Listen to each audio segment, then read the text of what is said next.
Final one? All right. Didn't come through. Speaker isn't going through, but I've already checked our microphone and I've ensured that we Okay. have everybody. All right, great, thanks. We have two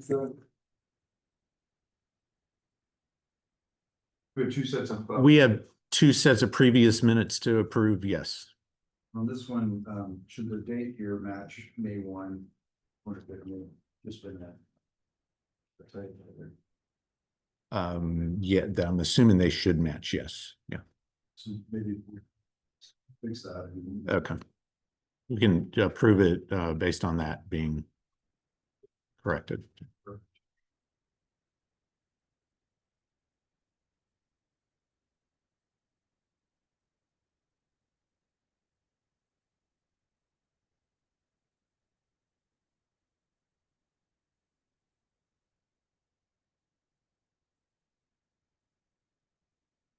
Be recording now. We are recording, yes, yes.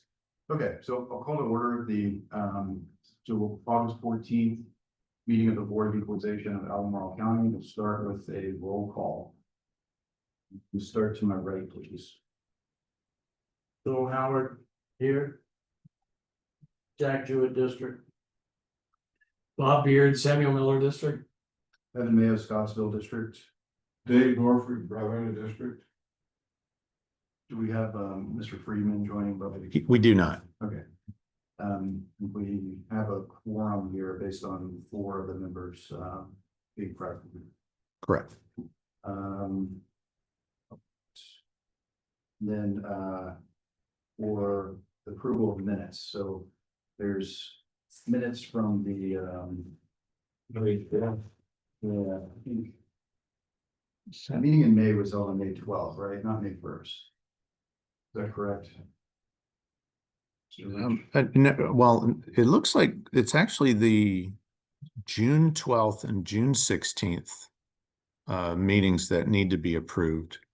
We had a May 1st and a May 12th meeting, but both of those have been approved. Oh, understood. All right then. So I want to make sure that you actually have the right copies. The ones I sent in the email would have been. Let's start with the June 12th meeting. You have looked at that. I think the only change I proposed there is that in the first paragraph, there's a reference to the May, okay. Should be June 12th, flash what's up at the top.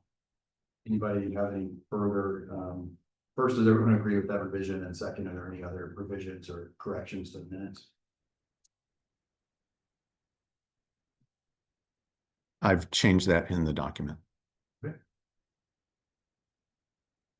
Otherwise, look correct, everyone. Okay, is there a motion to accept?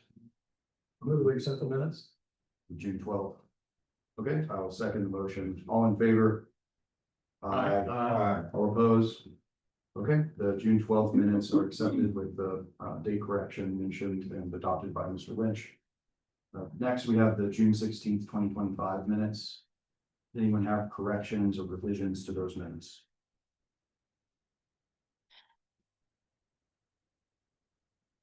If not, is there a motion to accept the minutes? I'm a motion to accept the minutes. Okay, is there a second? Second. All in favor? Aye. Aye. All opposed? I'm going to abstain from voting on that one because I wasn't there. I don't have a basis to vote yes or no. But it passes with 3 aye votes. Okay. So then we have for today just one hearing, and we start by swearing everyone in who's going to giving testimony today. So if anyone who's going to testify, who can just raise your right hand, swear that the testimony, oral or documentary evidence is going to offer today will be the truth, the whole truth, and nothing but the truth. So help God. I do. I do. Okay.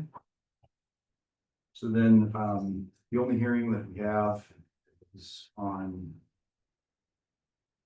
application number 1, parcel ID 059 1020 J00900, Mr. Jason Sheehan.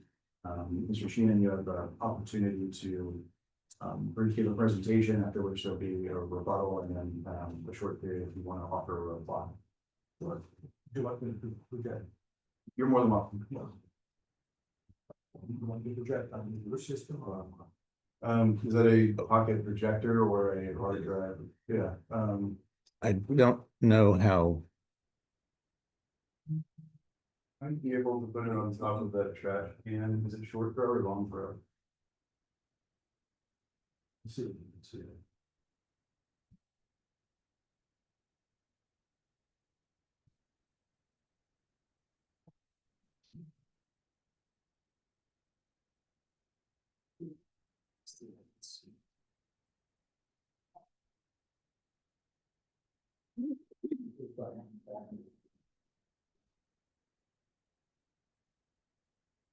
Are these, this a new submission or did all this information been previously submitted?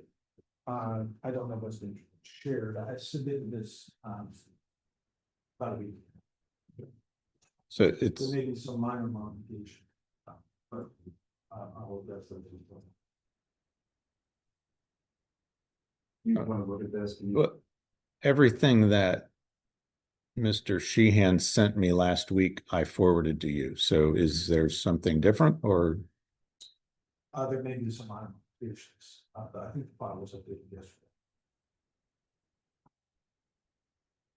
So, first, I appreciate the board of negotiation. Listening, I wear hearing aids. Yes. I can't hear you.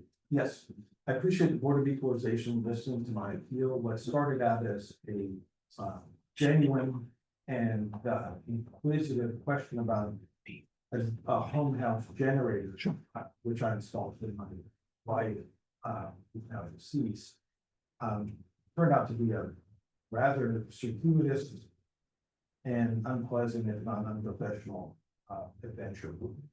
So let me start off by saying I've been in this house for about 100 years. We had renovations after we took ownership of the home in 2000.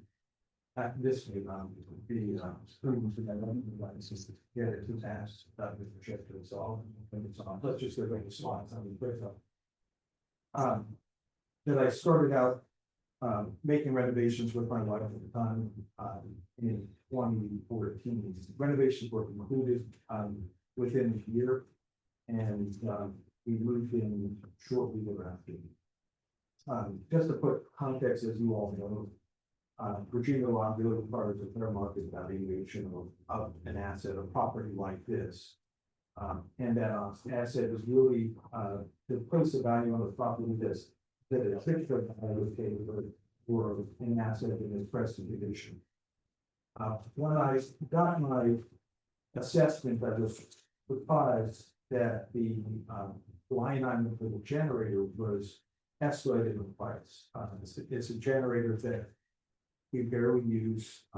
It's now 4 years old, and it had jumped in price from at the time we installed it, 8,500 to 8,400 the year before to 9,100 the year, the current year. And I had indicated that a number of people, engineers and others in my place of work, that seemed odd. So I inquired, why would a independent mechanical engine increase in value? So I inquired and I got what I thought was perhaps an honest, albeit unfiltered, response from Mr. Herndon, which suggested that yes, generators do depreciate in value. This is slide number 4 on the bottom of page 2, and that you really needed to take into account the current condition of the generator along with surrounding elements. And so then I further inquired and asked for some sense of the increase in value, now costing more than the actual generator cost that I paid for the resident nearly 4 years ago.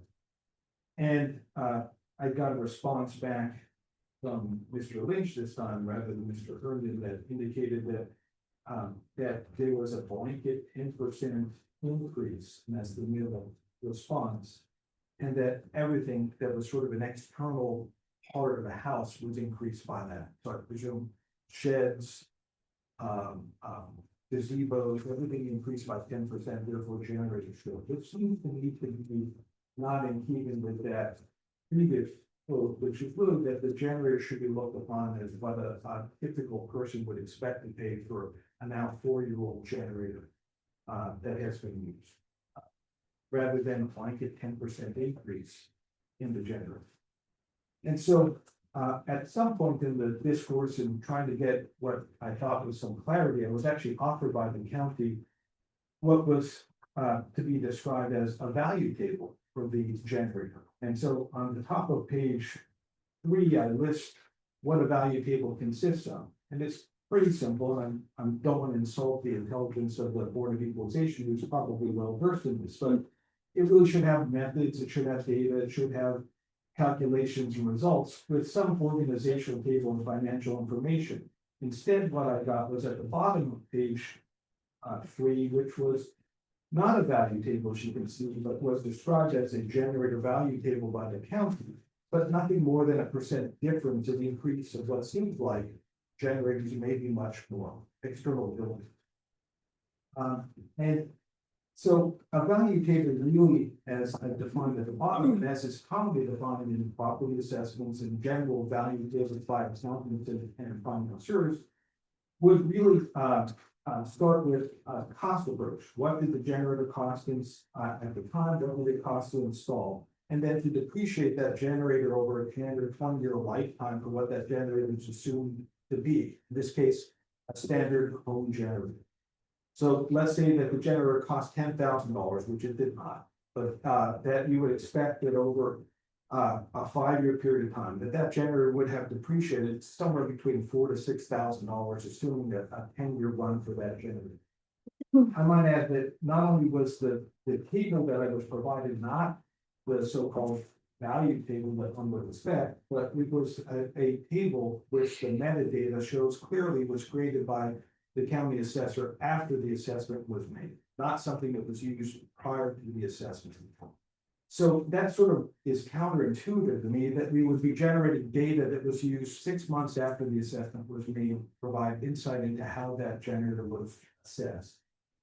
So more broadly, then it got me concerned about really what was the underpinnings of the assessment. And so I looked next at the cost valuation that was provided by the county for the property itself.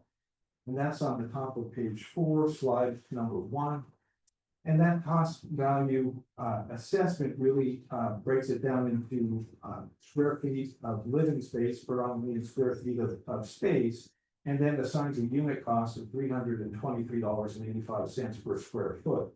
On the bottom, then you arrive at the cost valuation, which is the base cost, the RCN, net adjustment, which is come to, and then the year bill.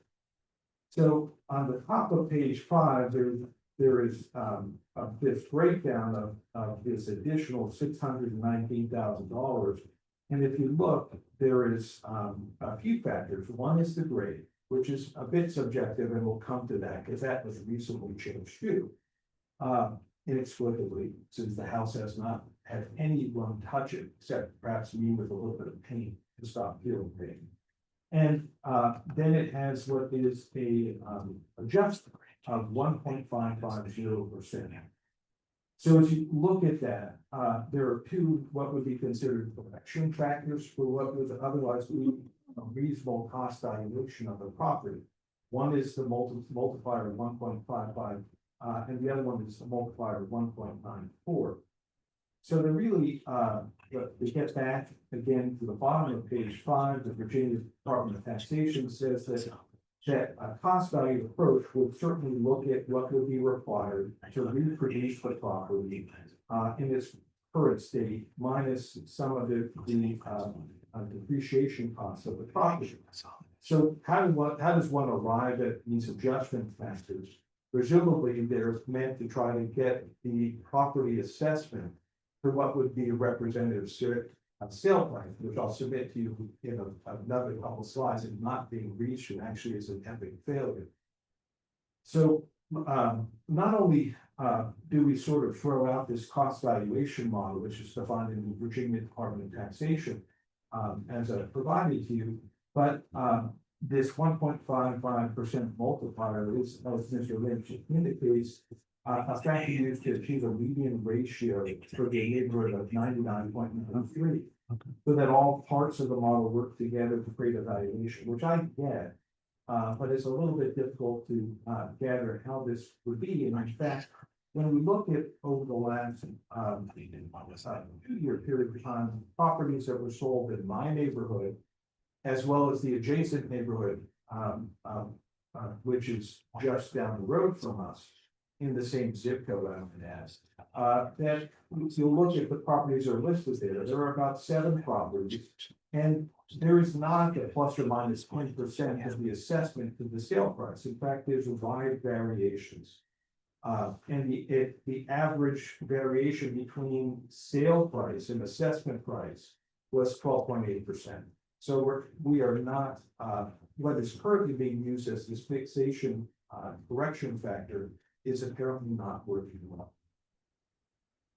Then if we look at my individual property as a whole, on the top of page 7, you'll see the variations in the property assessment itself over the last roughly 10 years since I've taken ownership of it. And the variations for the most part trend upwards, and the percent change is pretty dramatic, as is shown in the bottom. So that if this were a stable and accurate model, one wouldn't expect these percent changes. Moreover, if we were striving for an assessment to sale that was plus or minus 10%, the data that I showed you from 2023 and 2024 suggests that that's not being accomplished by these current correction factors. So if we then get to the exterior assessment, which occurred shortly after I had filed an appeal, well, per se within a couple of months, we then got to the more interesting and seemingly shocking aspects of the new assessment, which was that based upon the changes, that there was a determination of, or there was a realization that part of the building that we were using was in fact heated. There was no attempt to hide that. And in fact, I'm not quite sure how past assessor might not have seen that, but that predates my ownership of the home. Nevertheless, this was found as new, which is I'm not refuting. But what is equally interesting is that there were a few other things that were pulled from an MLS document, which was predating my ownership, but was a posting, and clearly the MLS document does show that there can be mistakes made in the MLS listing by a realtor who is now since retired. Therefore, trying to gain whether or not there were true wet bars. I'm not a drinker, but that there were true wet bars in the property was a new realization made by the assessor.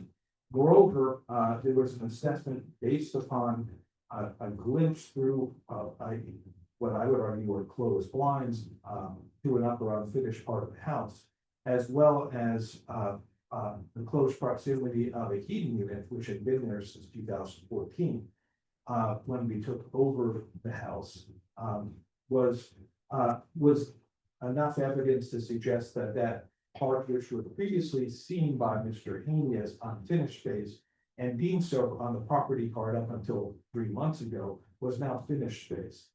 So I might point out on the bottom of page 8, the slide of the property inspections that occurred by building inspectors and county assessors, reflecting no evidence of wet bars in the property, an unfinished attic specifically listed as such, and no change in bathrooms.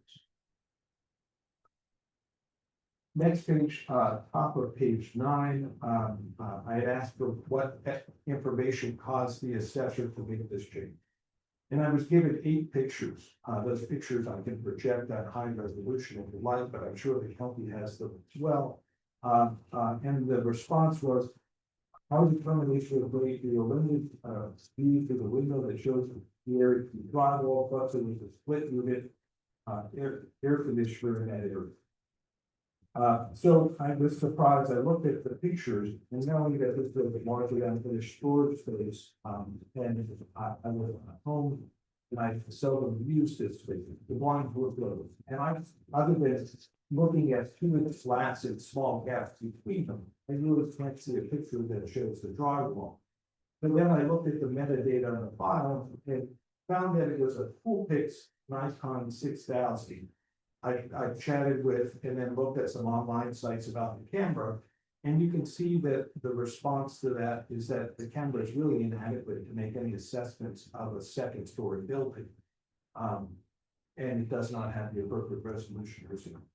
I then thought, well, did we do something wrong by letting the contractor and various other subcontractors put the split unit the side of the home, not in front of the home, where it was working and providing heat and cooling. And in fact, a carrier unit like it's there can be placed 100 feet or more away from the actual roof that it is supplying. So the close proximity of the split unit, along with the generator, which was installed 3 or 4 years ago, and another HVAC system are all off to the side of the home, but they're not supplying that spot to the home. They're simply out of the way. I then took on the top of page 11 some pictures of the space showing the unit off to the side of the home. There's some attempt, although not successful, at trying to block from view those units, not from the assessor, but just from the general eye of for aesthetics of the property, but no attempt at blocking those units. And as you can see, the blinds are open. It is almost impossible to see in that second story space, even with the blinds open, much less closed. I then, in good faith, took pictures on the bottom of 11 is the pictures. There is a finished, semi-finished spot where I hang tools and have a snow blower and other garage type equipment, and then took a picture of the space that resides above the garage, which is unfinished. As you note, at the top of page 12, I was struck as I looked more recently at this in preparation for this hearing, that although there were comments about only 2 changes having been, or largely 2 changes having been made after the assessment, the space above the garage and the space in the sunroom, that the grade has gone from A-1 to A.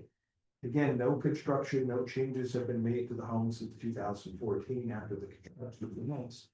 Subjectively, it's hard for me to know why that change was made.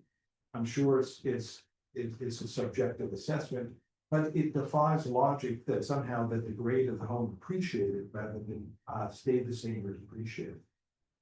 A couple of other points on the bottom of page 12. If we went by everything that the MLS said, I'd have Formica counters, I'd have a wet bar, I'd have 2 full baths, not 3, 2 half baths. There have always, as I know, been 2 full baths in that home. That's it. And then, excuse me, finally, looking at comparable properties after struggling with trying to understand the generator, the fair market assessment, the newfound features of the home, and no changes have been made. I looked and tried to find comparable properties in Greencroft and Inland Forest, the 2 closest areas since I'm in Inland Forest. And I looked, lo and behold, and if you take the finished square footage of each property other than mine, they average about $413. And my property prior to this newfound additional square footage inexplicably is now assessed at $518 a square foot. So as I struggled again in good faith, struggling with this, I really did find tremendous inconsistencies in the annual percent change of the assessments. These valuation factors I struggle with. Not only did it not appear to be meeting the plus or minus 10% assessment to sale, as I've just shown you from the data from 2023 and 2024, they're failing, but they also don't accurately, I think, reflect my house. The use of newfound data photographs through from ground level to second story with an icon cool fix that was never intended. If the intent of taking 8 pictures was to show anything other than the blinds themselves. I think that it unfortunately did not. It was wonderful pictures of the windows and the blinds. In fact, this grade inflation from A-1 to A, I never got any explanation for that. I don't know how or when it occurred, but it certainly does increase that factor from 1.6, I believe, to 1.9, that multiplier factor, despite the fact that the home hasn't changed.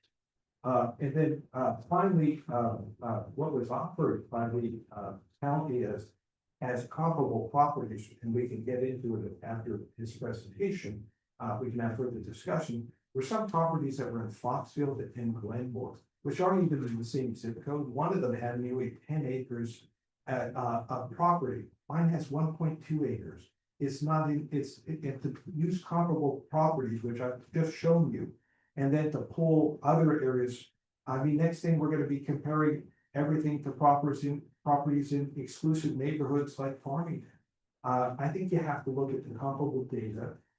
Really, I think, I would say that these changes are largely unfounded. And that if you, look at the generator, there's no, fair market valuation that occurred. There's no value table that could be provided. The change in the space above the house, above the garage is inexplicable. And then, finally, the differences in bathrooms, as you'll hear, from a builder, or suggestion that a builder thought that there might be a half bathroom in the space above. There were multiple plans drawn, the space left unfinished. And in fact, that even if you believe the builder, who would have had to have not been forthright, at the time when he followed the work and interacted with inspectors, would still put you at 2 full baths and 3 half baths, which is inconsistent with the current property code that the house has, missing its section. So I'll stop and let the county speak. Okay. Any questions for Mr. Sheehan? Yeah, actually, and if I were, first of all, nobody likes to pay too much in property taxes. We all think our assessments are too high. If I had a problem with my assessment, I would call the assessor's office, let him come in and inspect my property. Have you done that? And if not, why not? Can I get to that in the rebuttal? But I have not done that, but I'll explain why I have not in just a second, but I'd like the county to speak. Okay. And then I will answer your question. Sure. Any other questions? So do I understand correctly that there are not 3 full bathrooms in the house as of today? There have always been 2, not 3. And there are, even if, as Mr. Bennis postulates now, more than 11 years afterwards, that he added a half bath, that would be 2 full baths and 3 half baths. Well, how many bathrooms are around the property? There are 2 full baths and 2 half baths. So there were no baths added during the renovation? There were plans, the multiple iterations of plans, which I will actually cover that point because I think it's an important one. But I have information that will address that in my rebuttal. But I think it's important that you hear the county first, but then I will be happy to answer the question. Okay, I would just like you to state under oath how many baths and half baths there are on the property as of today. 2 and 2. Thank you. Anything further? Okay, we're ready to hear from county. So I want to start with, the statement made several times, in good faith, and I really have a hard time with that statement because nothing in relation to the last 9 years, much less this year, has been in good faith. I don't believe with Mr. Sheehan about the description or the assessment of his property. So I want to talk about, I made some notes about some of the things he said. He's talking about the cost new of the generator.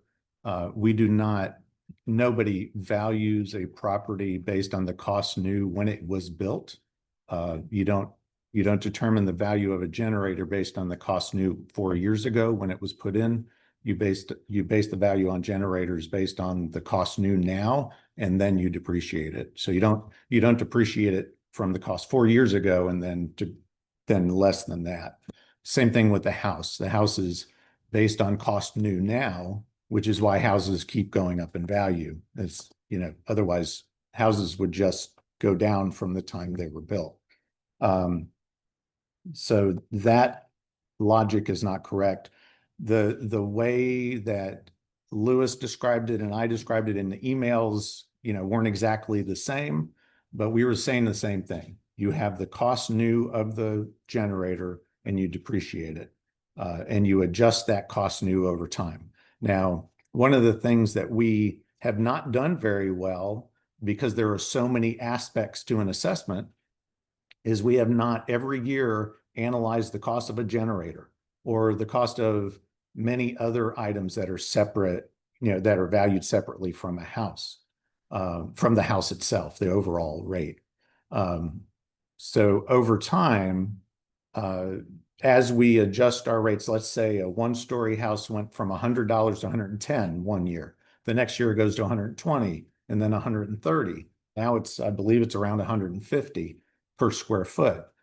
Over time, we're making those changes, but for a few years, we didn't change these other values that are included. That includes how much do you add for a bathroom?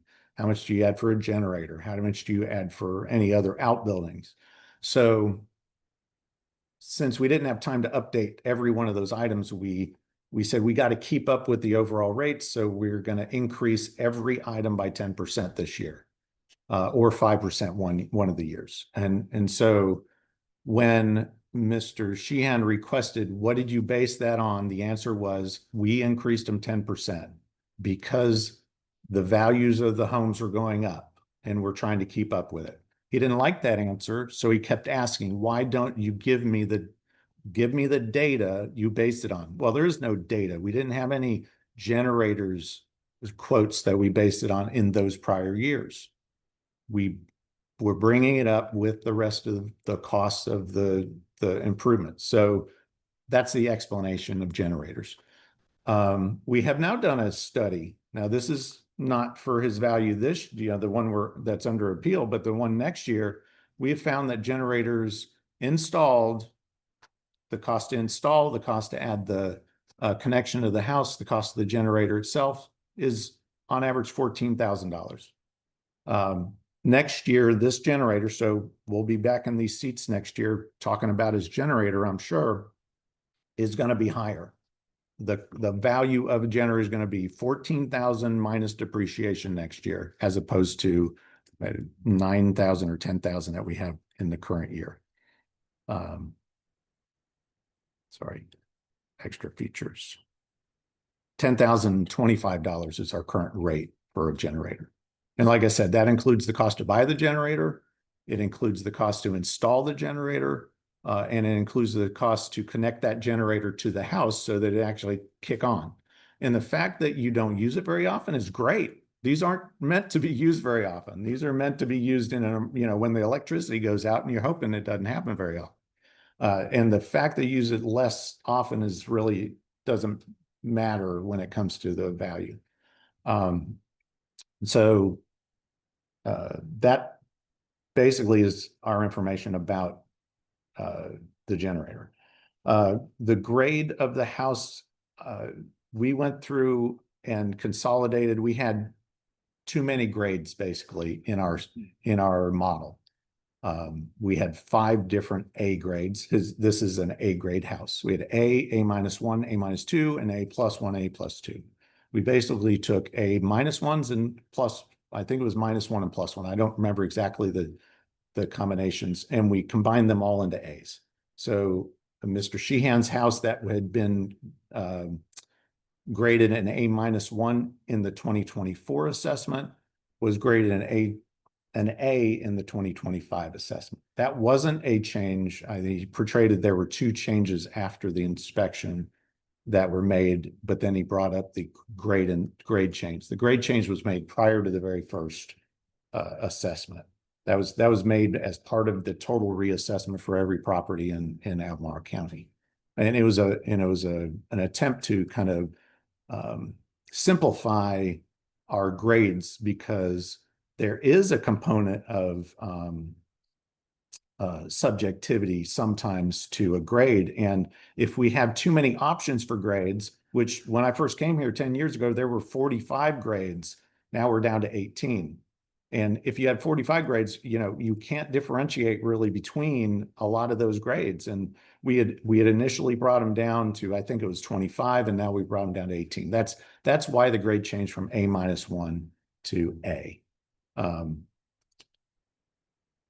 I think the big question here is, why are we guessing? And maybe Mr. Sheehan's going to answer that question, which you asked Mr. Beard in his rebuttal.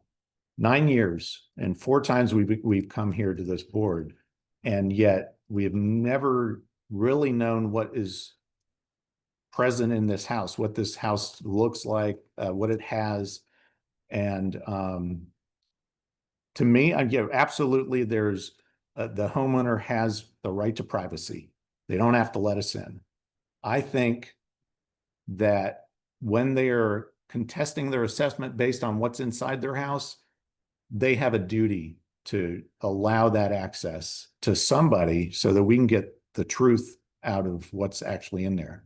Why, after so many years, are we just finding out new things about this? I mean, it happens when we haven't looked at a house in 9 years, but we've looked at this house every year for the last 9 years. And we're turned into peeping Toms in doing this work. So Lewis had this, Billy had done this before. She had done the inspections, had been assigned this neighborhood. Lewis did it for the first time. So I'm going to let Lewis talk a little bit in a second, but basically he saw through the blinds. His eyes are a little bit better than the pixelation of the Nikon or whatever camera we have. I didn't even know what kind of camera we used until Mr. Sheehan told me. And he's the one who saw the drywall through the windows. I think it's interesting that we talked to the contractor.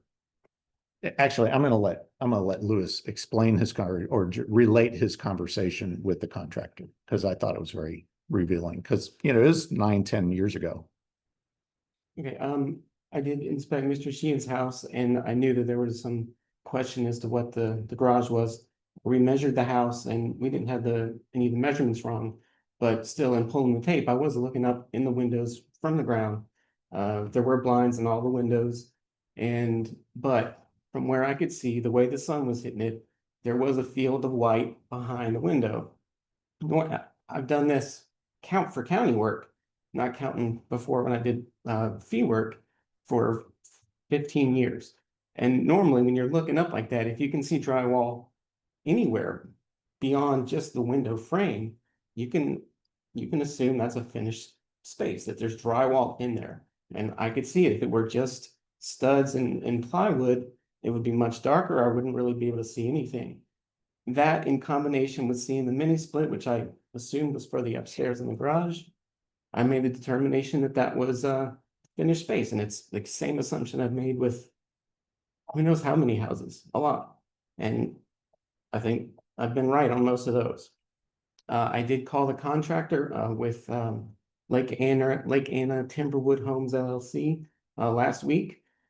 I somewhat described the problem. I told him that he had done an addition for a house in Edmond Forest. I didn't say Mr. Sheen's name or give him the address. I just described the house and the work that was done. He said, "Oh yeah, Mr. Sheen's place." And he said, so I asked him, we don't really know all the details on that addition. Do you remember anything, or do you have the plans or anything else? He said he didn't have the plans for it anymore, didn't really have the paperwork. And he admitted that his memory may be a little bit fuzzy, but after 11 years, but he did say that they converted the original garage to a bedroom, just a bedroom, no bath. They had to elevate the floor from the garage level up to the first floor level so that it was even. And then they added the new garage. And he said that the upstairs was finished space for Mr. Sheehan's office. And he initially said that there was even a bathroom up there, but then he changed it to a half bath. And I even asked him again, so it's a finished space, and he said yes. So, and that's you know, sometimes we have to make assumptions when we're in the field if we just can't see something, and that's the judgment that I made when I was there. So, it seems strange that after all these years, we're finally calling the contractor, but, Lewis went into the building, permit, system, and I guess the name and the phone number of the contractor was buried in there somewhere. You had to do some searching to find it. On the contractor field, it showed Mr. Sheen. It didn't show an actual contractor name, but it was in the fees section, it showed the contractor Okay. name. So, So it wasn't obvious first, you know, maybe in previous years, it wasn't like, oh, here's the contractor. We'll just go ahead and call him, which would be a normal thing to do. So that might explain why we never called the contractor before. I thought the details that were provided were, yes, it was a long time ago, but the details seem to indicate that the memory was definitely there. So why, again, why are all of these, why are we going by all of these clues? We see drywall through the blinds. Mr. Sheehan said the blinds are closed, but clearly in these pictures, the blinds are open on the top half, and you can see, maybe you can't actually see something in the picture, but you could see something in person. Also, the first thing that really made me curious was that Mr. Sheehan had provided a couple of pictures of the unfinished upstairs, the second floor. And it's in his presentation. So there are pictures in there. You see a flat wood floor, plywood, and you see insulation. In at least one of the pictures, you see an HVAC pipe.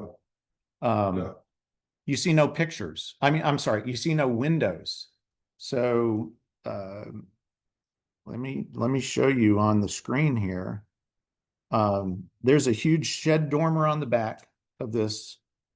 There's 3 dormers on the front, each with windows, and on both sides and the ends, there's windows. He also includes those in his pictures. You see windows everywhere. You don't see a single window anywhere in his second floor pictures. It would be so easy. I mean, even without us getting inside, it would have been so easy. I believe from one of these pictures, there's a stairway up to the second floor. Why not stand at the top of the stairs and take a picture across the entire top floor? You show the entire floor, all the windows, and no finished area, but that wasn't done. Why not? That all of these questions are just make me question this in good faith statement that was made. I do not believe that Mr. Haney, who was the appraiser in 2016, actually saw this area. He made a note on the permit, which I included in the write-up, that said that the upstairs was finished ? He included a note in our system that said the upstairs was unfinished. But where did he get that information from? Did he ask somebody and they told him? Did he ask Mr. Sheehan? I have no idea. And I'm not going to trust that he actually saw the space. And I can't after all of these clues that the space is actually possibly finished. So we're here to really find the truth. What is the truth? In good faith, what is the correct description of this property? I would gladly assess this based on what is really there. I just really am not sure what is really there anymore.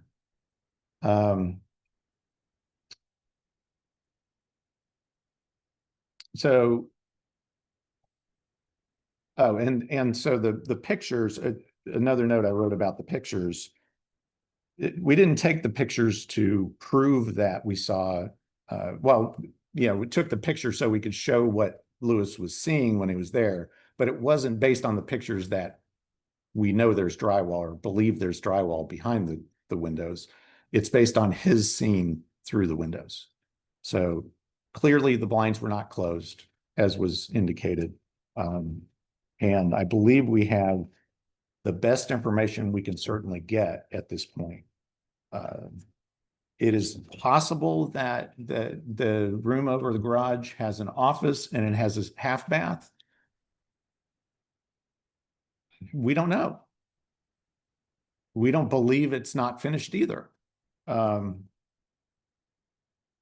So I think it's funny, I was accused of smoke screens by a property owner earlier in the season. All of this 93 emails back and forth and kind of skirting the actual issue. That's what it seems like. It's a smoke screen. Did you look through my windows? You couldn't see through my windows. The blinds were closed. Well, they're open, but you couldn't see because your camera isn't strong enough. I mean, to me, this is a waste of everybody's time in this room. So unless Billy has, or Billy or Lewis have anything to add. I mean, I do. I'm sorry. I do have one more thing to add. We do all of our neighborhoods by sales studies. This one, and it's included in the packet. And just so you know, I sent everything that we provided to you. I sent to Mr. Sheehan, both for the first hearing that we'd set up and for this one. And there were 5 sales in Ednam Forest in 2024. They were all much smaller and lower grade than Mr. Sheehan's house. And they were used to adjust the neighborhood. And we use that 1.55 neighborhood adjustment in Edna Forest because that's the only way to get the values up high enough to match, to get to 100%. So you'll see the ratios in our write-up. They run from 92 and actually one up to 124%. But it indicates that on the median income is, the median ratio is 0.9993. That's our guide. We were attempting to show Mr. Sheehan other sales that were more similar to his in size and quality in order to kind of show that the assessment was correct. That is not how we actually determine the value in the first place. But again, once we report the value, we're trying to explain it and provide as much information as we can. Ironically, and this is not information for today, and it's inadmissible, you say if it were in court. There are 5 sales of properties in 2025 of properties in Ednam Forest. Our median ratio is 88%. So we, what do you call it? I can't think of the term. When you give away the end of the movie. Spoiler alert. Ednam Forest is going up 12% next year. That's my guess right now based on the median of 88%. Generators are going up from 10,000 to 14,000 minus depreciation. Spoiler alert. There's a house 3 doors down from Mr. Sheehan. So the problem last year was that we had no $2.5 million sales. That's why we went outside the neighborhood to show some other support. We've got a $2.5 million sale 3 doors down from him, or 2.4. There's two sales out of the 5 in that range. That's all coming next year. And we don't always get perfect support every year for every price range and every detail of our assessment. That's why sometimes it's hard to break down all of those details and support it every year. But overall, that's what we're looking for. Overall, are our values appropriate? Have our values changed from year to year? I mean, he was discussing the change in value. How can our model be correct if our values are changing over the different years? And so I got up on the screen, I don't know if you can see them down here, but 2022, 1.5, 1.879, 1.888, 2.497. But we changed data because we found out new stuff about these this property. And it seems like we're always finding something out new about the property without, and I'll agree with this statement. Probably nothing has changed on this property in 9 years since the renovation in 2016, except it getting older. But we never really knew what it was, what the description of this property was. So, Can I ask you a question? absolutely. In Shan's report. He said the average cost of housing in Edmonds, $431.35. And his assessment is $518 a square foot. And you can explain the difference to me. I mean, I didn't see that. So I don't know what it's based on. I don't either, I just wondered, It was. he said an average, I think the average square foot price of houses in Edmonds. He listed all right here. Of the recent sales, or it was in the applicant packet. Sales in Edmund Forest and Greensboro, and Greensboro, which is at least equal to Edmund, I think, in some cases. Right, but are those the sales that took place? Yeah. Okay, Sales so, in Edmund Forest, and Greensboro. Okay.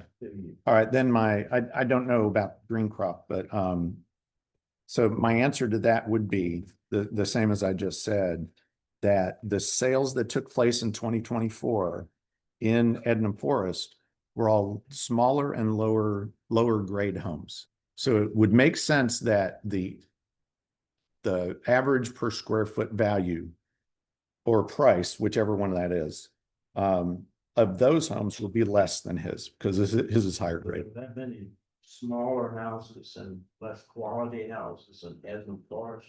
Yes, His house. yes, absolutely. Are they older than his house? Are they new? Let's take a look. Let's see. Now, remember, Mr. Sheehan's house was renovated, greatly renovated in 2016. It was, I want to say $600,000 put into an at the time, $850,000 house. So it was a massive renovation. As described, what was an attached garage was turned into a bedroom, and a lot of work was done there. The new garage was added with or without a above, and all that work was done. So it's in good condition. I actually don't have it. I'll have to look right here. His house is built in 1969, which makes it about, what is that? I can't, 50 some years old. It's right in the range of all the 5 sales that we identified from 2024, from 49 to 62 years old. One of these sales is an A-1. The other 4 are B+1, so they're much lower. There are a lot of smaller homes in Edmund Forest, absolutely. Prior to the new assessment, there were 45,000 square feet. And Yeah. with due respect, I mean, I've listed the finished square feet and the addresses. There are no shanties in Edmund Forest or Pine Moor. The neighborhood is very homogeneous. Some are contemporary, some are more classical, but all around them, all around them. And this is one of the older homes that I had that we renovated because it was older, and a lot of the properties around my house were newer construction, built after 1969, requiring less upkeep, and presumably with better design materials. So I would push back on that, but we're liking the thing. Is the 518, is that actually what you value houses per square foot in Edmond? Cause he's saying his property was assessed at $518 a square foot. Yeah, I have a question. Is that based on what you think the square footage is or what he's saying the square footage is? I'm not sure, but I can calculate what ours is. $500 where for the finished space prior to the new assessment that was conducted 3 months ago, adding additional square foot. Okay, that's. So 4,500 square feet and finished space. And taking the assessment prior to the new assessment, which was just further increase. It was $515 per square foot. Markedly different than all but one of those properties. But we need to make sure we're comparing apples to apples. They need to say their assessment versus what they think the square footage is to get the dollars per square. I'm not the county assessor, but when you offer comparable, and he did use the word comparable in his rebuttal letter, which he sent to me, if you don't have a copy, I can give it to you. He described Glenmore and Foxfield as comparable neighborhoods with comparable properties. A 10-acre property is not comparable to a 1.2 acre, even if you think that the house is magnificent, which is. No, I think you missed my point. My point is in comparison of the dollars per square foot number the village is asked about. We need to compare your assessment with your number of square foot, not his number. Right, it is $444.54. That's what you have his property assessed for right now. Correct. And I would not say that Glenmore is comparable to Edna Forest. I would say that there are some houses that are comparable in their grade and size to the houses in Edna Forest. Location. And location. Absolutely. Edna Forest is a far superior location than, and I lived in Glenmore. I just moved closer to Edna, not in Edna. So that's what gives Edna more value than Glenmore or Fox. I mean, that's near where they are. So, Mr. Howard, he mentioned earlier, we have a 1.55 multiplier for Edna Forest. That is the highest multiplier we have in the county, along with Farmington. I believe Glenmore is about a 1 multiplier, 55% lower. It might actually be a little bit lower than that. Yeah. Yeah. I have a couple questions. In regard to the change in grade, every property in the county that was an A-1 was changed to A. That is correct. So there was nothing particular about this property. No. With regards to the generator, are you saying that two homes were exactly the same and one had a generator and one didn't? That from next year, in 25, it'll be a $14,000 upgrade in. That the generator, well, I'm assuming right now, one of those houses has a generator that's being valued at $10,025 minus depreciation. Next year, it'll have a generator at $14,000 minus depreciation. Yeah, obviously a house and generator is worth more than it does have. That's correct. Fact. Correct. And we are talking about a built-in whole house generator, 24 kilowatts. Thank you. One more question is some of Mr. Sheehan's material, he's looking at 2023 values. You're not allowed to use those factors, is that correct? The You're not allowed to use 2023 sales in your assessment. Oh, no, we can consider 2020. We can go backwards in time. The difficulty of going backwards in time is that you have to adjust the older sales for time, for the change in the market from 2023 to 2024, which are the sales we're relying on. So if you don't do that, though, you're really undervaluing the property if you go back further in time. Right. Well, all the comps that you have were from 2024. Well,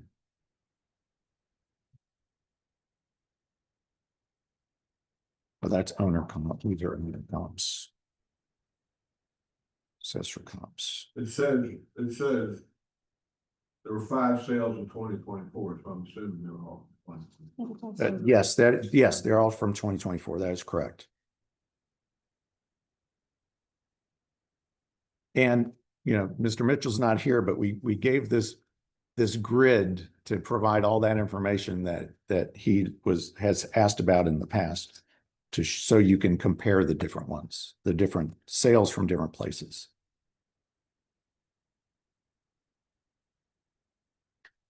And actually on this, so this is page 7 of my presentation, or the write-up.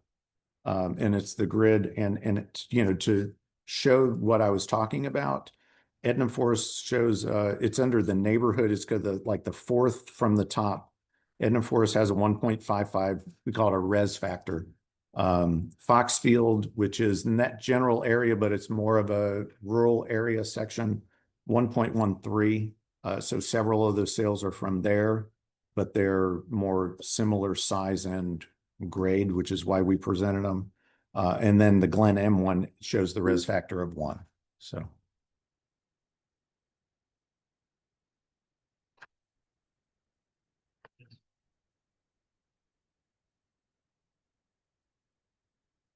Any further questions for the county? Otherwise, we'll move to the applicant's rebuttal. I think we're a little over time, so we did stick with the time rebuttal, which I think was 7 minutes. I'll talk to P3, I'll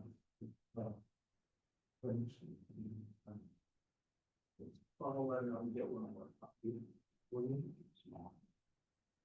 So, first of all, simple math, if you divided the 2.9 million by 450 square foot, or 4,500 square feet of finished space, that was the assessment as of start of 2025. That was the assessment of square footage of the space too. That does work out to $527.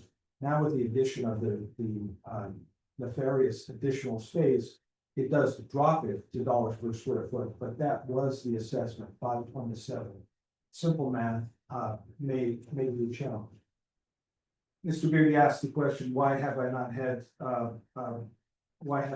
felt as though I would have any success having a center? And so point number 1, Mr. Lynch noted he had a lack of patience that he demonstrated. Really, it's incredible. Not only was his comments to me in my good faith inquiry about things, either incomplete, somewhat dismissive, but frankly unprofessional. And you don't have to believe me. You can believe the apology I got from the county indicating his unprofessional behavior was unacceptable. They regretted that. So I don't feel as though I have a lot of faith in the assessor coming into my house, and I'm a private person. But when someone acts unprofessionally repeatedly over the years, and I get it, and there's a lack of self-awareness despite his supervisors apologizing to me, as I've indicated in the underlined red letter of that I've just handed you, I don't have any reason to believe that an interior inspection would result in any fair process.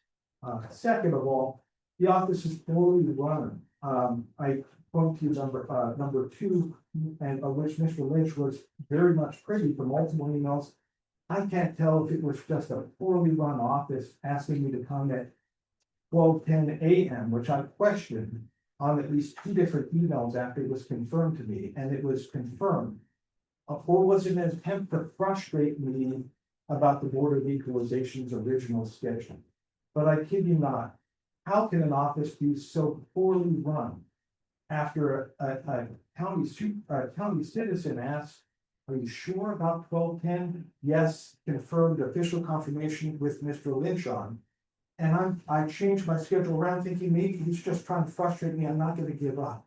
So again, is this a good faith process by a citizen, or is this a poorly run or attempt at frustrating the citizen to do due diligence about his assessment? Point number 3, I think, how difficult would it really be for the county to provide a value table like they said they would about the generator? How difficult would it be to schedule appropriately a BOE hearing and have Mr. Lynch on that email not fix it? How difficult would it be to run an office? I have an office of more than 20 people. I can schedule appointments for patients, and I don't have them come to 12:10 in the morning when they ask questions, and I provide them with information that's honest and forthright. In terms of point number 4, no value table given, we've seen this just a percent change. I'm pleased to see that there was new evidence that will put a fair market assessment on generous. It very much would be easy. In terms of the question about the open blinds, 2-inch glass, not like to them, Mr. Herndon, I'm a surgeon, I have excellent vision, I can't see through those slats.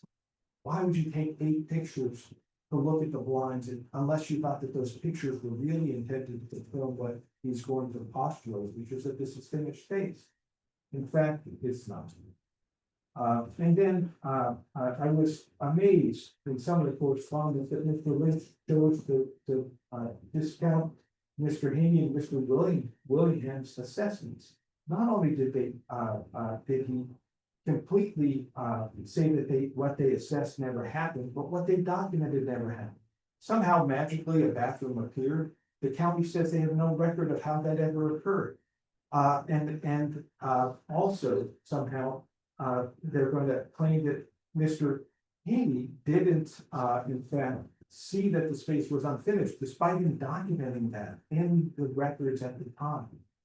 And then there was an overinterpretation of a question mark on the building plan. Mr. Lynch says, with an incredible assertion, that the question mark on that suggests that somehow that there was further unfinished business. So instead of reaching out to their former employees, they reach out to a contractor, a small contractor who's semi-retired, 11 years after, who knows that he has fuzzy memories. He doesn't have the building plans. He doesn't, he's not even sure. I haven't seen the contractor in quite some time. Moreover, he had a falling out with the architect over the project. So what he remembers and what he thinks he remembers may be 2 very different things. I found it odd though that they didn't reach out to their own colleagues. So I did for them. I reached out to Mr. Haney and called him. Turns out he's an Orange County assessor. He's readily available. And point number 9 on August 8, 2025 at 8:30 in the morning, on that phone number that I listed, I called Mr. Haney, who made the assessment, and he very much said the following. He said, he remembered the house, his notations and assessments on my property were accurate, complete, and timed appropriately, meticulous to any and all aspects. I asked him repeatedly, would he have made a inaccurate notation? And he said, absolutely not. If it was unfinished business, he would not have denoted that with a question mark on the building. It seems unfathomable, unconscionable to me that no one tried to reach out to the past assessors. One of them is in an adjacent county who was very much happy to talk to me about this issue. So instead, they reached out to a contractor whom I haven't seen, who is has fuzzy memory. Mr. Haney did have fuzzy memory. Finally, I think that as you look at this, we talked about point number 10, the comparable properties. Those weren't my words. They were comparable properties that were used to try to fully understand this. And then finally, in the document that was sent to me, this A- grade is still listed in the county's own PDF of grading of the houses. So if in fact this was taken out, why is it still there? A-1 still in the PDF that was provided to me of how the county assesses. Again, why is it there? Why did this change? It's all just a fair process, or is perhaps there being some attempt to try to frustrate this? So in the end, I think, yes, you have to have a presumption of correctness on the assessor for the most part. But in such cases where there's really reliable and official assessments, standardized protocols, building permits, and contemporary official records by numerous county officials, county building inspectors, more than half a dozen notations. You can't simply dispute them and throw them out when they're not convenient. And so to quote in Mr. Lynch's letter to me, that I'm going to use to take into account someone's notes when it's convenient for me and dismiss them when they're inconvenient. Why were we dismissing Mr. Haney's notes and his contemporaneous reporting to me by phone? Why did no one ever call him except for me? Well, I did because I wanted to find out and present to you all the real truth of it. To think that a question mark was going to be used by a county assessor to indicate that he had unfinished business and didn't inspect the property. Why were we given a certificate of occupancy if in fact the building inspectors and the county assessor had never finished their business? That just doesn't seem to make any sense whatsoever. So I would submit to you, really, I don't feel that anything good would come out of an interior assessment because I don't think that the process has been a professional one. And the information, looking through blinds, looking through windows, and such, disputing all prior county assessments up until now, including ones by Ms. Taylor, who walked by the property and never saw any of the issues that Mr. Herndon saw. Remarkable. I appreciate the time. I simply don't think that having someone come in who's clearly his boss is thinking he acted unprofessionally to me would have any good result. So I turn to you. Thank you. So on page 11, there are these photographs that you took of the first floor and second floor, right? Of the document that you presented us today. You want to move to page 11 of the presentation? Yes. Yes. So these were taken by you in the last, month, 2 months. Yes, I stood up to one side, and it's not so easy to pivot in that area, but I took a picture. Mr. Lynch never asked for me to provide any additional pictures. This is me, but I'm not a professional photographer. So the pictures of the first floor show interior drywall. Is the first floor of the garage drywall through the interior? It is in most of it, correct. Where is it not? There's a area under the stairs that has unfinished spot. There's a few areas around electrical panels that are unfinished, but I did quibble with the contractor when he finished part of it and didn't finish others. And is that area heated and cooled? There's water up there that runs through a spigot for me to wash the time at the garage. A spigot in the interior of the garage. I'm sorry? A spigot in the interior of the first floor? No, outside. But there's water running through the garage. For that. Okay, and where does it turn on the interior of the garage? The water. There's a little unit, it's under the stairs is where they brought it in from the original part of the house. And I'm not a contractor, so I may not be able to fully answer your question, but my understanding is the water line comes in from the front of the property and then enters the house basement, and they must have brought it out through as they were doing the construction through a pipe that runs out to 12 feet. Okay, and so does it terminate with like a spigot or a faucet, or is it just like a closed off like PEX pipe? I do know it's PEX pipe, and there's just an outdoor spigot and a nozzle, and I go. And is there water run upstairs? There's no PEX leading upstairs? Not that I'm aware of. And was there ever a plan to include a half bath or a full bath upstairs? There were several plans drawn, correct, they're just, the contract, without getting involved, the mess and contractor and the architect had a falling out with it. It was, I don't think I'm glad I will never build a home from start to finish, but even renovating a home, 5 issues. And yes, there were several plans, costs were escalating, time was short, we needed to move in, we sold our other home, and things were stopped. Okay, and so is there a framing upstairs for a bathroom? No, and if had there been, we would have, which raises an interesting point, that for Mr. Venice's recollection versus now, we would have had to note that on the building plans, and we did, and he did, so I think what went in was what was done, there were other versions. And is there any drywall done anywhere upstairs? Just right around the little stairs that goes up, that's it. Okay, so in the stairwell leading to the second floor, there is drywall, but it terminates. It does, it just stops. So there's no drywall anywhere along the studs on the second floor of the house? No, and I'm not 100% sure what you mean by studs, but I'm not wood beams. Is that, I'm not a contractor. Sure, but you know where drywall is. Yes, yes. And so if there were any drywall on the second floor, it'd be secured against the wood exterior. At the closest part of the house, yes. So it's impossible for Lewis to have seen drywall through the window on the second floor, right? I mean, it could have been a reflection of part of the window casing. There is white trim for the window casements that you could see, I think. And that would be my only understanding of how there are some white painted frames for the window. And there are deep window casements, but those weren't finished. Okay, so is the interior of the windows trimmed out? Again, I don't know exactly what you mean by trim, but there is wood casements around that extends into the room. And some of those are painted white.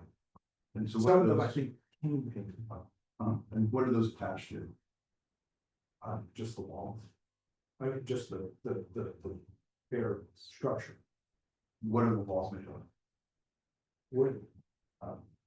So are they wood studs or are they like plywood, like pressed against the exterior of the house? There's some plywood on the floor, but they're mostly just wood beams.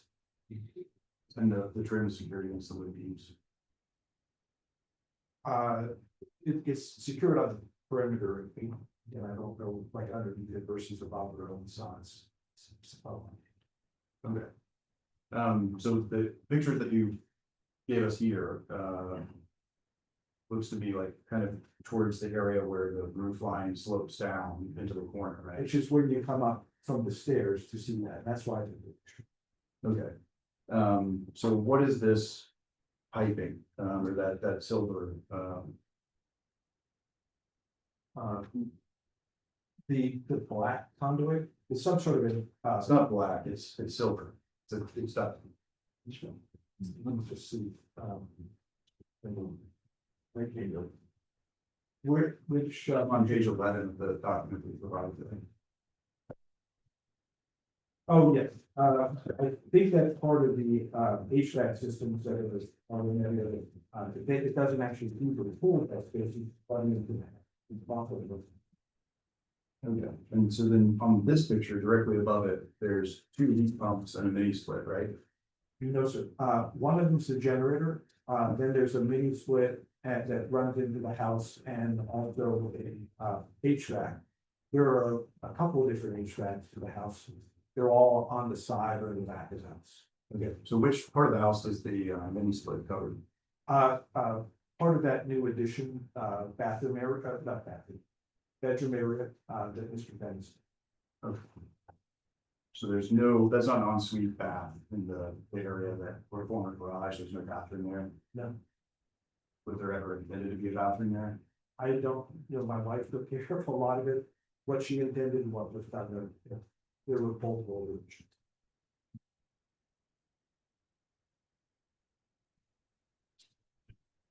And then what about,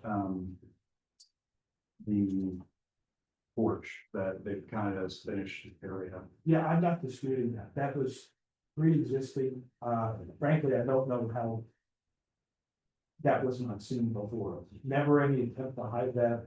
That's, and, again, it sort of is a little bit schizophrenic. I think that, I dispute that there's no hiding that. No attempt. I wasn't there. I was out of the country. Traveling when they came by, I wasn't walking out with anybody, it was trying to hide. I mean, maybe the reason they didn't see it is because you didn't allow access to the house, right? No, the units outside and it has massive windows, so. There, in fact, the whole sunroom is a window, a window on all sides. And that, So, I don't know how you could see it, those blinds are not closed because that's part of the things that we use. And it's fun. and so, that was done in 2014, 2016, so that around. That was pre-existing by owning the house. So the four times that you challenged the assessment of the house, were you aware that the square footage was wrong? I don't, didn't know, no, and I also wasn't aware of the bathroom change. Had I known that, I would have challenged that before too, but it just, in this process, I took, considerable interest in the fact that a lot of things were changed. Bathrooms were changed inexplicably with no record of who or how or why. The grade was changed, now we're learning that they changed everyone from A- to A. However, the records and the PDF that was sent, which I presume you have a copy of, still shows the A- grade in the county assessment manual. So if it's gone, why is it still there? But look, I mean, in the end, Mr. Beard, that's why I don't feel as though an interior inspection is gonna have any good faith result. I've struggled with this county assessor and his team. Why they didn't call Mr. Haney, I don't know, but I was pleased to at least get validation from it. Don't believe him, don't believe me, don't believe Mr. Willingham or the half a dozen building inspectors that came through that property. Everything would be fixed if I just let them come through and inspect more. I don't buy it, but that's okay.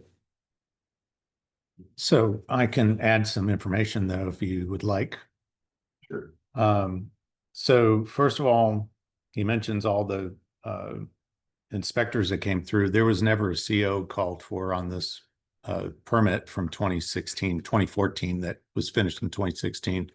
We went ahead and picked up some improvements, but there is no CO of this, a certificate of occupancy. There was no finalization. You have to call at the end for a final inspection. None of that was done. So there weren't even any inspectors reports from the building permit, correct? But had building permit, didn't work, Correct. but no CO at the end. Correct. There were I mean, some inspections of some preliminary rough-ins, and those are in the record, but there's nothing after that, and there was no CO. So you can say, well, all the inspectors that came in, the inspectors at the beginning of the process that had done those inspections wouldn't have seen what was done at the end anyway. Mr. Haney is the one that added the third bathroom in 2016. I'm not quite sure why we would believe what he says on the phone supposedly, as opposed to what he wrote in the record. Yes, I'm saying that one of the things he wrote, I don't believe he actually could confirm, but he's the one with the third bathroom. So I can't confirm that either. I really can't say anything about Mr. Haney. He was under my employ at the time, or actually after this period that he made these notes. But why is A-1 still in our grade guide? Because it still exists. A-2s, I told you there was A-2 up to A+2. A-2s became A-1s. They still exist, but they used to be A-2s. A-1s and A's are now A's. I just can't remember if A+1 might have become an A, or they might have both become A+1 and A+2. I can't remember exactly how the top part was done, but that's the explanation. Why do we still have an A-1? Because it still exists. It's just not the same properties that used to be an A-1. They used to be an A-2. So, you know, this is a kind of a hindsight argument. I don't trust the assessor. He's a rude man. That's why I never let you into my house. 9 years. I mean, yes, I'll admit it. I lost my patience with this constant contact. First, it was Billy Taylor who was handling it, and it was constant emails. And then she would finally have to send him his emails to me. This year, it was Lewis. I've answered his questions, but he's not getting it. So then I have to take over the emails. Don't give me an argument. I don't let you in because I don't trust the assessors. They're unprofessional. And one last thing. My admin staff accidentally set every hearing you guys had, every meeting that you had, we had at 12:10 a.m. by mistake. It was in the record, in the calendar, a.m. Every one of them, every meeting, and we didn't notice it. It was set up originally. It was communicated just like to Mr. Sheehan. Everybody who had a 12:10 slot, they all said 12:10 a.m. It wasn't until a month before our initial meeting in June that Mr. Sheehan was supposed to be here that I realized, well, actually, it was because I sent him the letter saying we had found these things and we changed your assessment and this is your new assessment. And I'll see you at 12:10 p.m. in my letter just to say, hey, we'll see you at your hearing. And he's like, you changed the hearing. What are you thinking? You know, and that's the first I realized that it was PM instead of or AM instead of PM. So no conspiracy theory here. It wasn't Mr. Sheehan. We weren't targeting him. It was an unfortunate mistake. And for that, I apologize to him. For the rest, I don't apologize for. I'm sorry that my leadership saw fit to think that that my staff and myself can be treated one way and we can't lose patience with that. So, it comes down to in good faith, really, with a question mark, and what is the real description of this property? That's all we want to know.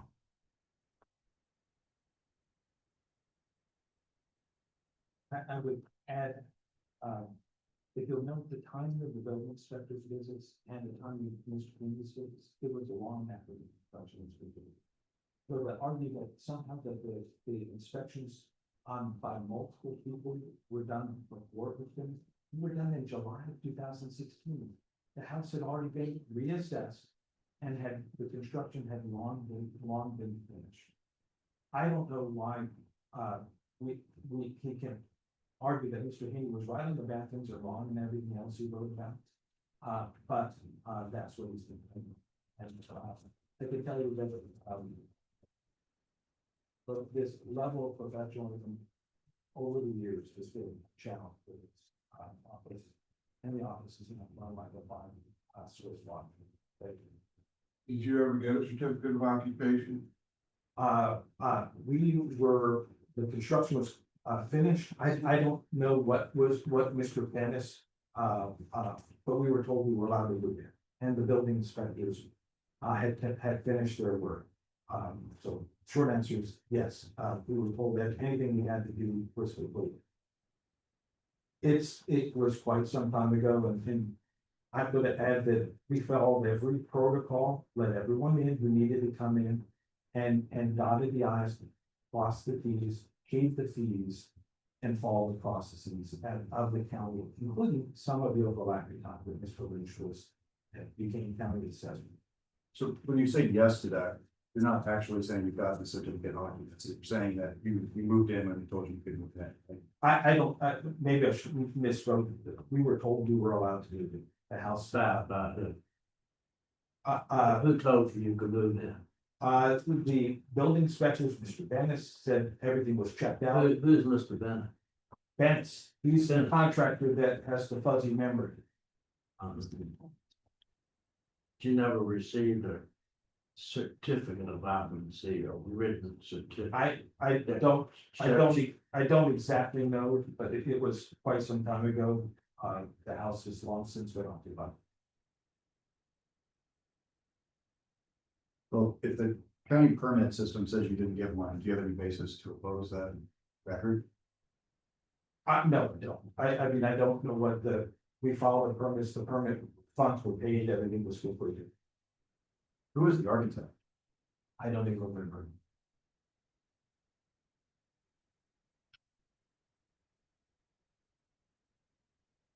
So is this the only place where the two properties tie together? Just on the backside? Yes. So is this where the duct runs from the garage into the breezeway and then into the house?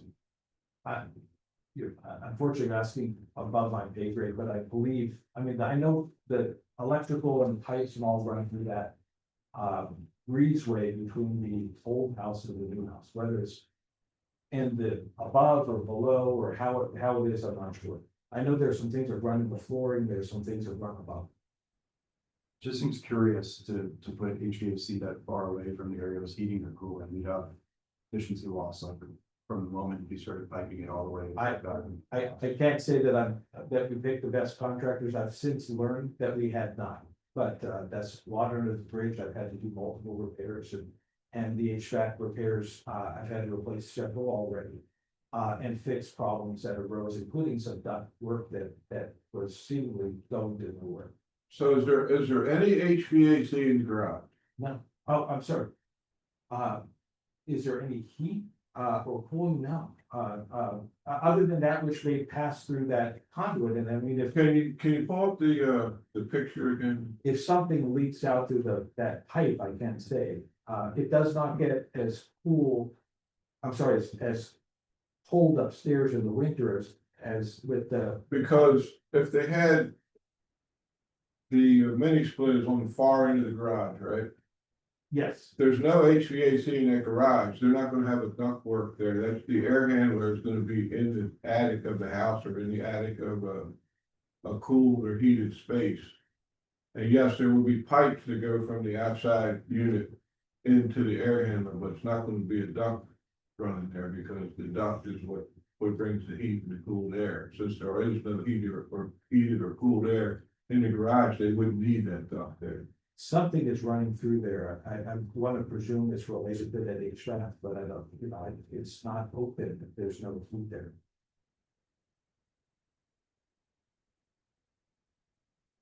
Is the big question here, the difference in what you think is there and what he tells you then? Is that the difference from the assessment? Well, originally, I think the question was just a disagreement with the assessment, even before we increased it, based on Your the. assessment. You've assessed the house Mhm, by having an upstairs room mhm, that he says is not finished correct, and you think is finished. And you think that that upstairs room has another bathroom and heating and cooling, right? correct. So. I wish I could make a motion to say that you can hold off him paying his taxes until he agrees to somebody coming in that house and taking a picture. But somehow work it so somebody's right, somebody's wrong here. You both can't be wrong, you both can't be right. There's either one or the other. Right? So how do we do anything with the assessment, knowing that? So do we leave the assessment the way it is? Unless. And that what the assessment will be?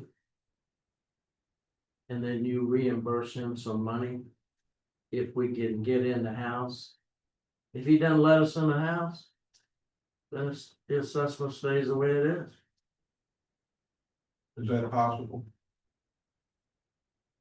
Is that possible, John? Well, first of all, the allegations of the changes, quote, a finished upstairs and a half bath.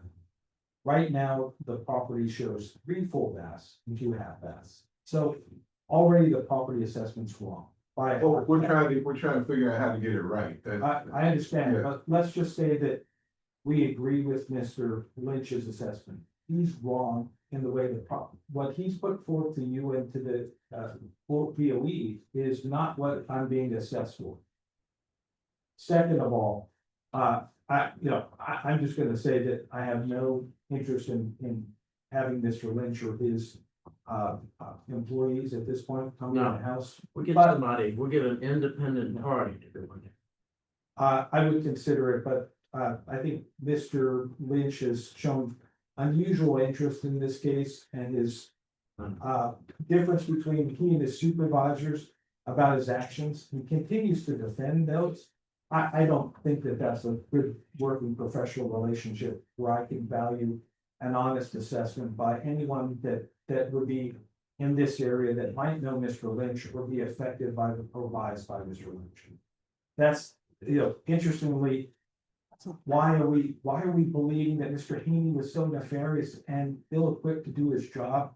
The records clearly reflect what was there and what was finished a year and a half after the construction was done. But I've taken up too much of your time. If I can convince you of that, at least I appreciate the opportunity to be heard. Well, I'll make a motion that, we leave the assessment as it is. Mr. Sheehan wants to allow someone to come in the house, then they can verify what is and isn't there, and that can apply to next year's assessment. I second that. All in favor? Alright, All opposed? All right, the motion passes. The assessor's assessment is affirmed. Can I ask one question? Thank you. How do we determine who is to make that assessment? You tell me who you would like to have go in, somebody. Okay, that and then how do I reach out to the Board of Equalization? You go right through the county, I don't think he reaches. to Okay. us. I'd go to you. My office will contact you Yeah. with whatever he gives us. But we like to know somebody that we know. You can go in there. You're somebody that we can count on, to go in there. And tell us the truth. We don't know what's in this house. Mr. Howard, one picture can tell the truth. One picture showing this entire second floor can easily, you can see the windows everywhere you would expect them to be. That would tell the truth. This is beyond the purview of the viewer. So it's big tough for its work, but it seems like also a CO would be a solution here. Which I imagine Mr. Shannon will want to get if you ever sell the house anyway. And then they could just come in and sort of document whatever was done. I think that would be done by the building inspection department. So That is correct. assessor's Office. That would also seem to be a solution, because it seems like we have, based on your presentation today, a set of building plans and inspection records that don't reflect the actual on the ground realities of what was built. That should probably be resolved. It's just a matter of good record keeping and construction management. Maximize the value of the house, separate from the assessment process. Well, I think that in front of the county assessor will maximize the value of the house. But thank you. Are there any other matters to take up for the one? And I'll say something for the record, I know Dr. Sheehan has had a little dispute with the assessor's office for a number of years. I would like to state, because this is my final year on the board, that the assessor's office to me has been nothing but professional, above board, and has treated everybody, all taxpayers, and people who've come before this board with respect and dignity. And I just want to state that for the record. Thank you, Bob. Thanks. Anyone else? make a motion, we adjourn. Yeah, thank you. Second. Second. All right, all in favor? Aye. All right, this meeting of the Board of Equalization is adjourned as of 1:36 PM.